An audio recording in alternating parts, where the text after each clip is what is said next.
All right, we are back. Internet is working. Let's go to BOE. And the draft is running, and before that, I have to actually tell you something, because you know when we were talking about cake and I was trying to come up with that name, I screwed it up in English and in German. Okay, what is it? It's Black Forest cake in English, and it's Schwarzwälder Kirschtorte in German. Black Forest cake?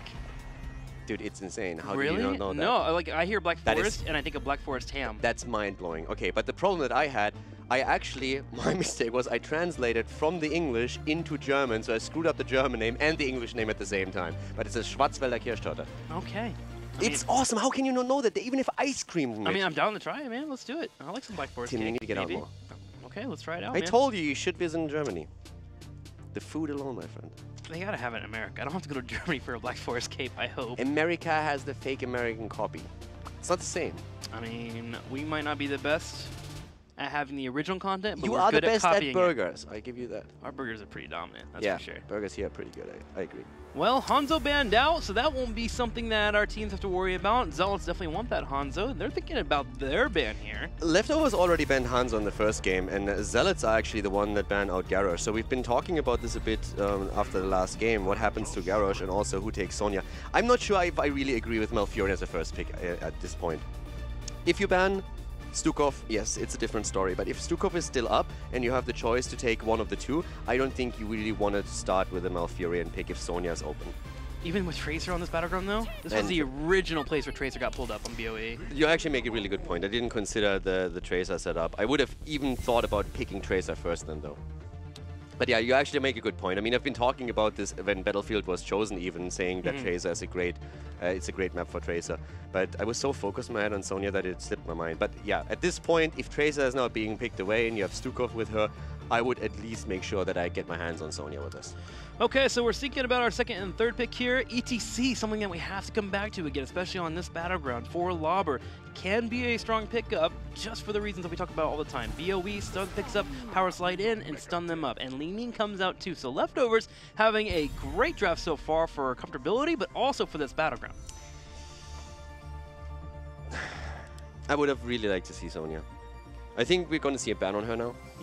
But I would have loved for them to leave maybe ETC open and then try to get ETC later. If Zealots take it away or pick it, then go into a different tank. They already shown Muradin. We've seen Johanna being played from them. I understand why they take ETC, and it's not I think it's a horrible pick, but with how dominant Sonya was so far after the rework and how well she was played, I could have definitely seen Leftovers to say, okay, we get Sonya, we have the pressure against the Immortal, together with Li Ming, we have kill pressure, reset pressure, we have the solo lane, and now they probably did. Whoa. Ban on the Medivh. I think that's really risky. We've seen so much Sonya play, and she has been absolutely fantastic in the last couple of days. And Leftovers are saying, okay, we can absolutely play around her. We have no problem there. But so far, Zamni has really put in the works on that hero. It's kind of a choose your poison type of situation, though, right? Like, you know that Zealots don't mind running a double support composition on BOE. Pseudo double support, too, if Medivh can fit in that form. And they can force the engages when they want. So you have to choose between the two, and it feels like Sonya. I mean, there's no literal right or wrong here. You have to really think, okay, what do we struggle against the most? What do we identify as the problem in our opponent's composition, and then try and react to it. It's just that I think the impact that Zamni had was pretty impressive, and that's why it would worry me. He literally was one of the big reasons why so many team fights towards the end were won by Zealots on the last map on Volskaya, just simply because he got the drop on Malfurion. He got the attacks in with a Poison Spear. And Zealots immediately pick Sonya now as they get the chance. And Tyrael comes back out to play. Shield, Signification, being able to force fights when you want, full dive available here for Zealots, especially with a silence on top of that. Zealots just got a scary draft. Exactly. Zealots have now the extra shields for Tracer. They have Sonya for aggression. They have a great solo lane. They have Stukov for silence as well. And that is especially going to make it difficult for ETC, I feel. This is the map where Lauber in particular had a lot of problems staying alive against Method because they were able to play a lot around Vision and they always jumped on him. And once that you have that lurking arm in play, it's going to be really rough for ETC to get out of those spots. And then Tracer can jump in. If a Spear connect from Sonya, ETC is going to have a hard time getting out of these spots. Now we're looking for a little bit more damage here for Leftovers. First of all, Blaze for the top lane. Are we going to see that now? Was banned out in the last game as we saw that set up?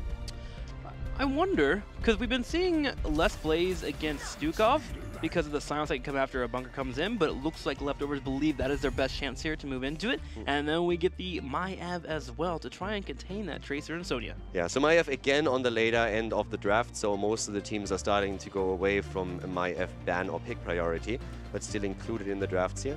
With Blaze, they have at least some defensive tools that they can use now. And we've been talking quite a lot about the Tassadar as an option for Zealots, on this map in particular. Now they go for it, and I am terrified for Leftovers.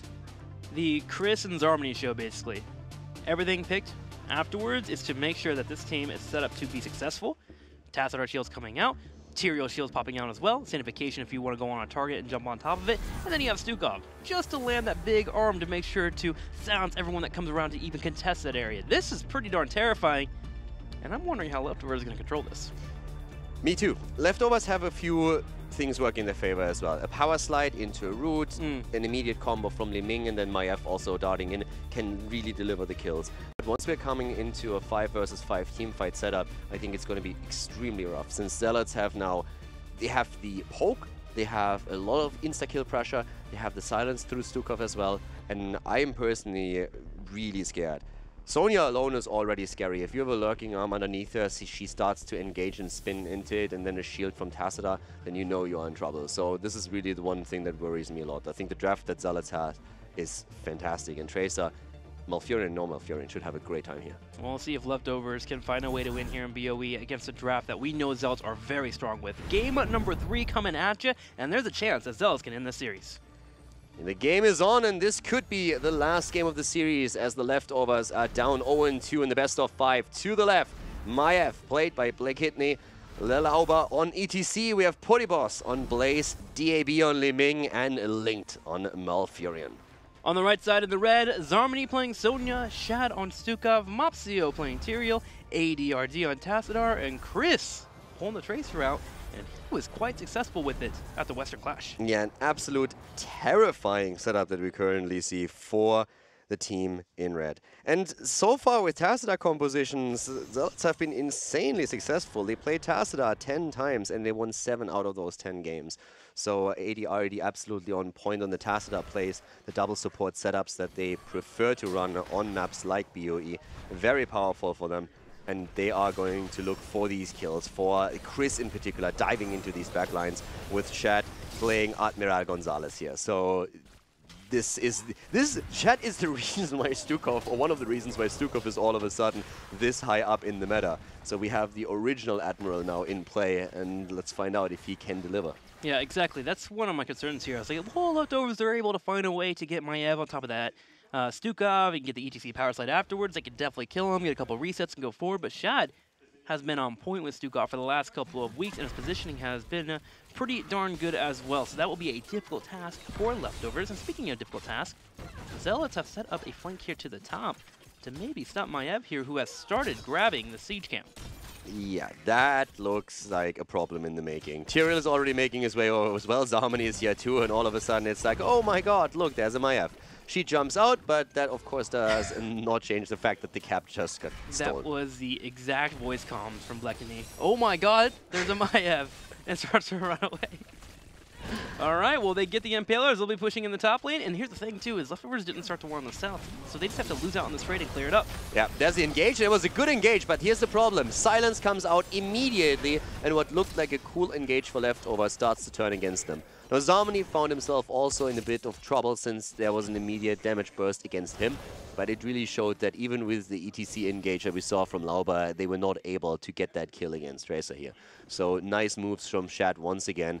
And I think this is just going to scale into the late game so well for Zealots that I'm really terrified for Leftovers. And Zealots are doing a really good job of making sure that Leftovers can't do anything sneaky behind the scenes. We had Tyrael scout that bottom left mercenary camp too. Tassadar constantly with that Oracle, just keeping an eye on them. They have not been able to move over to a mercenary camp at all. And because of their constant scouting, Zealots are allowed to grab their own. Tracer and Shad in the top right already working on it. That move at the top, by the way, did not work out for Mopsio. Now, he threw Ruins out, and the idea was to grab the orb before he jumps out. The problem is it took him so many hits to get that minion down and grab the orb that in the meantime he lost a lot more hit points than if he just would have jumped out to begin with. Just Tyrael things. Think that you have Eldruin, you can one-shot a minion, and you realize, wait a minute, it takes like 5 hits to kill that thing. Yeah, exactly.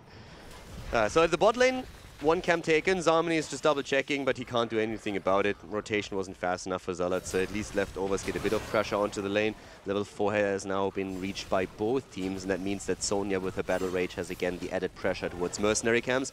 That's where we're going to see Zarmani a lot in this game. Of course, also the slight power spike, there we go, for Tacita that he can utilize to keep Tracer in play and get her a bit more aggressive.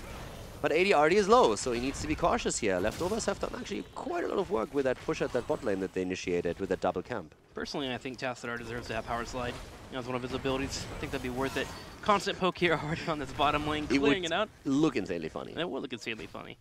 Mopsio pushing the top lane pretty well. Labra will be able to clear that up pretty soon. He doesn't have Echo Pedal quite yet, so it will be annoying, but he'll be able to deal with that. Meanwhile, the Immortal is up and available, and Zealots have already gotten a slight lead here as they poke down a little bit of damage here, but Black Nikki looks to mitigate that.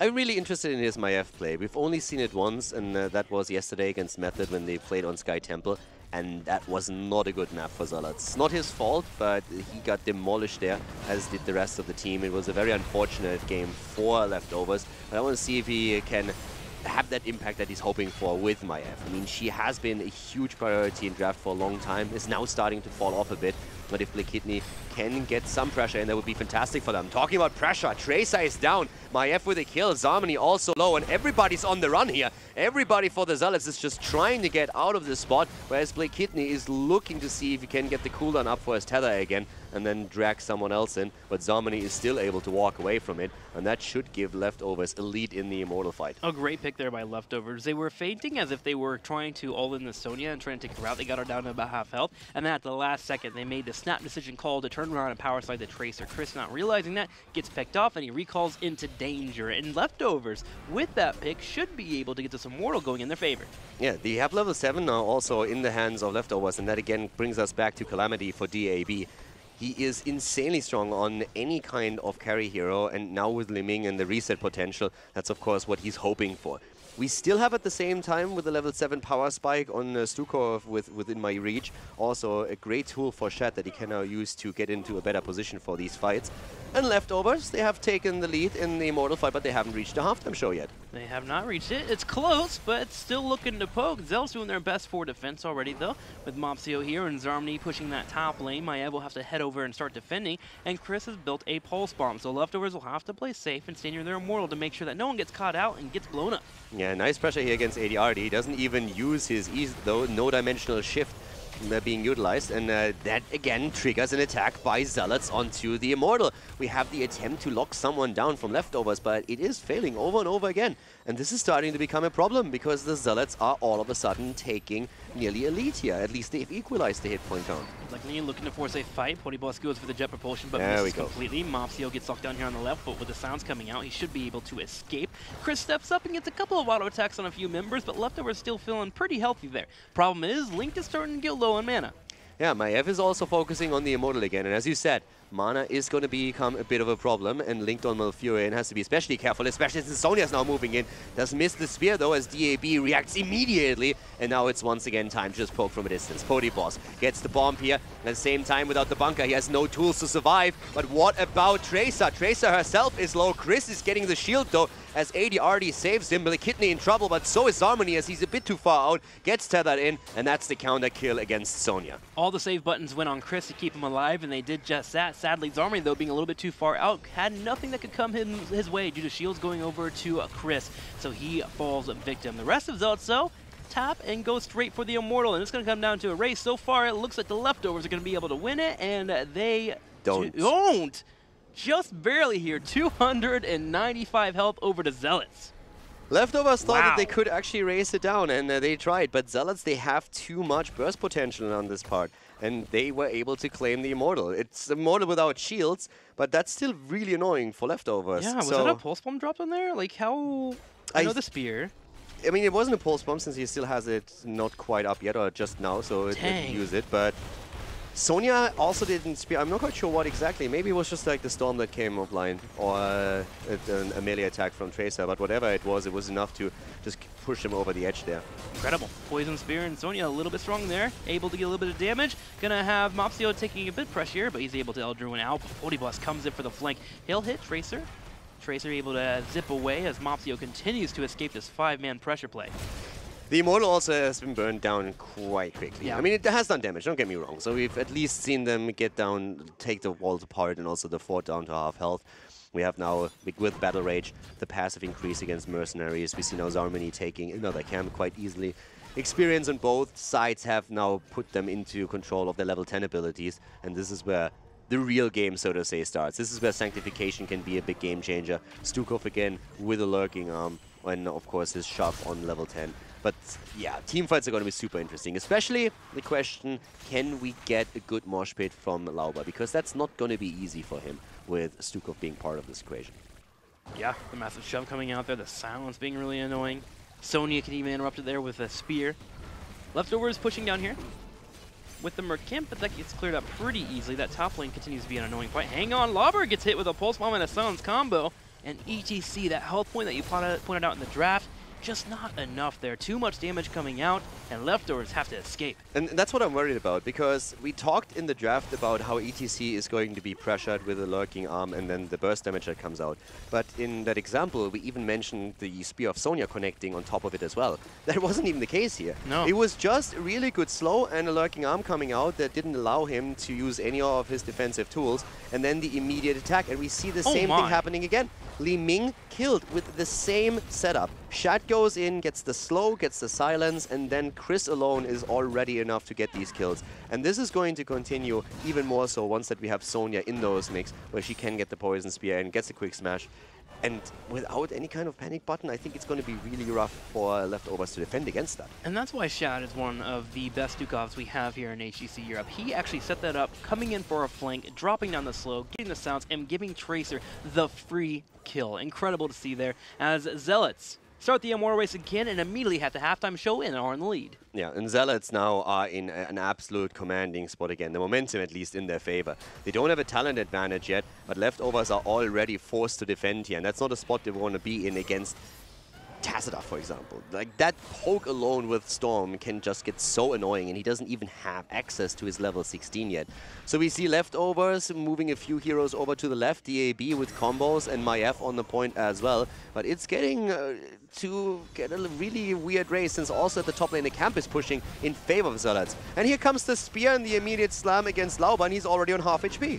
Boss goes in with the jet propulsion, does drop down the fire here on the back right, slowing down a few members, while Zarmany's putting a little bit more auto-attacks in the back left. Lauber goes for an engage on a stump, but nothing connects. And ADRD will pop the Archon, turn around and drop a few auto-attacks. Lauber is low, goes for the mosh pit, catches one, but the Sanctification counters it immediately. The Warden Cage is in play. Vault of the Wardens also used into the range of the bunker. Great play here in this case.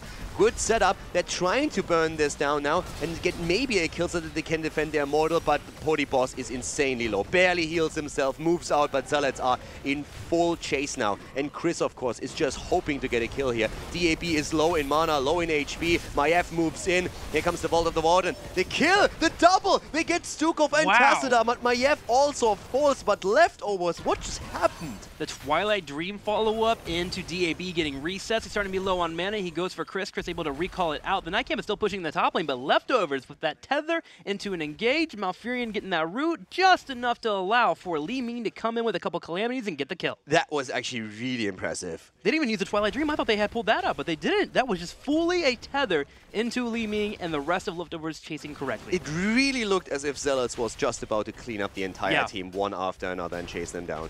And I was just waiting for Chris to get a Pulse Bomb again so that he can start that progress, and it didn't work out that way. So great turnaround by Leftovers. Now we still have to put that into perspective, of course. They still lost the Immortal. They now defend against it here at the bot lane, where the keep is taken, well, doesn't take any damage, but the wall at least exposes it. And the top lane fort has also been lost because we saw that move with the camp. Let's take another look here, Calidor. So we have the tether that comes out, and Link come over here on the side, able to poke a little bit and drop down the root. And then we have Boss and DAB going in for the fight, getting 2 kills right away. Lauber finishes up with a power slide on Zarmany, and eventually they'll be able to turn that around into another kill. They even attempt to get Chris here, but a good recall let him live. I think what impresses me the most from this is really Blake Kidney saving DAB there, because the pressure was on Li Ming at that point. And it looked really as if Li Ming would fall first, and then all of a sudden we see Maiev coming in and making all the right moves, tethering them in, getting the damage in, and allowing for the setup. And now we have some momentum for Leftovers. So they get this additional kill against Tacita down here, and are once again in full chase. But that was a fantastic, the last one was really a fantastic fight, and Blakitny with a spectacular move. Once again, the tether and the kill against Stukov. Great play here, not only by Blakitny, but also the immediate follow-up from ETC. And of course, this setup down here is the ideal setup for this combo. If you have a linear fight, you can drag someone in, ETC gets the power slide, pushes the target back, and pushes the target into the Liming combo. Yeah. There's nowhere for you to move. Malfurion puts a root behind you, so you either get tethered and get pulled in, and you're going to be killed there. If you back up, you're going to get killed afterwards as well. It's a checkmate position the leftovers are putting on Zealots. Now, with that all being said, Zealots have had a chance here to relax and spawn all their members up. They're about to have Shad back on Stukov and come at the right point here for an Immortal phase, which is spawning in about 15 seconds. Experience is the same. Both of the teams will hit level 15 now. And we have a 5 versus 5 setup with all the cooldowns being available, with the exception right now of the Twilight Dream that should be up in another 25 seconds. But this is definitely going to be a massively important fight for the leftovers. They've lost both of their forts. They need an objective to start coming back into this from a structural point of view. And once they take structures, they will also take a commanding lead in experience. We have pretty much a bit of a reverse going on of what we have seen on Volskaya Foundry. Now we do have Sonya in the top lane. Getting that pushed out there with that camp that's pushing in. Blaze will come in to defend, and leftovers take the opportunity to poke their Immortal down a little bit. Zealots have not actually had a chance here to jump on the Immortal, so for the first time in this game since the first Immortal, leftovers are able to grab the lead first. Yeah, they get a slight lead here and burn down the Immortal on leftover side down to 15,000. We had Liming defending the, Tracer defending the bot lane, and the Blaze defended the top lane against the camp. But now this is really the moment where you, first of all, fight for level 16 talents early, and to see if you maybe even before that can burn down the Immortal. And that's why we see leftovers being that aggressive towards the Immortal with all the poke that they can muster right now. Even trying to get Potty Boss not stunned with that Poison Spear. Not quite hitting. Poke after poke after poke as Potty Boss is dropping down a few of those Flame Strikes. Gonna have Linked dancing around here on the Immortal side, just playing defensively. Maiev is currently taking the wave at the bot lane, and they're actually going for the structure. They want 16. This fort would mean 16. And then they can go in with the talent advantage. Immediately Zealots is trying to burn down the Immortal, but the 16 talent is so close, it just didn't get it through the structure. They need 1 or 2 minions, and Zealots already have it because they had that experience lead. But there it is. 16 for both sides, still a tiny lead for Zealots in the Immortal pressure, and now, of course, the opportunity to go in. And 16 is so important for ETC in particular. Showstopper is going to help him to survive these engages. Stukov just used Silence there, trying to land a target and maybe get that root, which allows for leftovers to now come in for an engage. They power slide Zarmony. Same time, a root pops out in the back left. Mopsio gets caught in it, but he's just fine. Bletnicki goes in, looking for a tether, and finally gets it. Zarmony pulled on in, but it's not enough, as Zealots continue to chase back the leftovers. And Tassadar has the double storm now, and he's using it the entire time, softening up the targets already. Look at Potipos, he's on half HP. Here come the poke against the Immortal, and leftovers are constantly on retreat here. They're looking for an opportunity, any kind of chance to tether someone in, get the power slide, and then the combo off, but it hasn't really shown itself yet. They're looking for it though. They want this one kill, this one opportunity to go in here and drop a target. It'll be easier to do it now. Wrath is down for Sonya for about 20 seconds. Lauber continues to hold the front line in the middle of the map. And at this point, once again, Lauber looking for a kill. Mopsio holding that bush here, dodges out in the combo. Ling passive, really in the back here. He needs to be careful of Tracer. Zarmony looking for it, gets a little bit of a slam there on Lauber, dancing back and forth. We're so close. Zarmony needs to be careful. If Lauber sees a chance, he'll go for the slide. Watch out for the Oracle though. Tassadar can be in a spot to, at any point, spot a target that's behind a wall. Malfurion is actually sneaking to the left, trying to top his mana pool off again. The top wave is actually pushing too. There's a big minion wave there. Zarmony popping the Wrath, goes in and starts hitting the Immortal. Zealots is trying to go for it. They're trying to burn it down, and Ling is back to business. Here comes a combo. At the same time, there's a silence, and boom! There goes ETC. Sanctification was absolutely perfect here, but Shad the counter kill. He goes down, a 1-for-1 trade, and the fight is just going to continue here as Zarmony spin to win, trying to keep himself alive. Blakitny is low, and he goes down. Maiev eliminated. AD already in Archon form is going for the Immortal, and that's where Zarmony engages again with a quick spear, trying to burn it down, but Portibos, DAB, and Link still on the defense. And Zealots completely dodge out in the jet propulsion. They continue to poke down the Immortal, and they were massively behind this Immortal phase, but because of great posture and being able to poke slowly with that Tassadar and then find the kills, they are able to take the Immortal. And it's that sustain that we come back to. The shields from Tyrael, the shields from Tassadar, and all those heals from Stukov. It's just so difficult to engage into this. And the longer the fight lasts, the more value the double support setup gets. And now they're looking to get a little more value. With this Immortal pushing in the top lane, this wall broken down earlier by the minions, only a turret standing. Zealots aim to please as they push and look for a keep. Lauber and crew doing their best to hold that front line, and with all 5 up, they're at their best defense possible. And Zamani the entire time is spear smash, trying to drop whatever he can here. They're going for the fountain already. The Immortal is on the keep. The keep is going to fall. The question is, will Leftovers be able to defend their core? They need to make sure that no one falls, or Zealots will try to go for the game. And Shaz joined up here with Zealots to keep them nice and sustained here. There's going to be the bunker into a Warden cage as well, as they're going to be able to look for this fight. Actually, the Warden cage not popped up just a tether. Mopsio is able to escape. The Warden cage is still here. There it is, finally. Zarmi will get caught in it, but the massive shove to keep a target away. And Zamani is trying to go for it, but Lauber at the same time also engages back into the fight. The root? They drag into the root. Everyone low on Zealot's side, but the double support is keeping them alive, and the shields of Tyrael. Silence comes out, but he doesn't hit Chris. Chris able to dodge out on the Twilight Dream, and that means Zealots are going to go forward. They put their foot on the gas pedal, and they move in. Mopsio drops Sanctification. They look for Linked as well. He's able to drop down a root, but suddenly now the core could be in trouble. It's down to 70% already. That's the kill that we talked about. The shields are gone, and the core is being rushed down. Lauber goes in, trying to prevent the worst, but again, the Tyrael explosion could also deliver the final hits. It's not even needed, as we see Zealots going in, confirming the kill, and that is a 3-0 victory for the Zealots. We've been talking all weekend about how Leftovers grow the team, but we have to talk about Zealots. The last month and a half for them has been a growing adventure to the point where they are starting to be a dominant team here in Europe. Absolute control, absolute patience, and of course posturing around the objectives net them a win there. They find a kill and they push forward and get the core to secure the 3-0. It was really well done, and we talked about it as the Immortal was in play, that if you get that kill, you can go for the core. It was an attempt from the Leftovers to turn it around and see if they can confirm something here. It was actually a very nice approach. Even the Mosh Pit nearly took out Tyrael. They nearly used that opportunity, but he jumps out, he gets the shield from Tacita, is alive, then the focus shifts to Sonya, and Zamani keeps himself sustained throughout the entire battle, can turn around and drop, especially Blaze, of course, extremely low.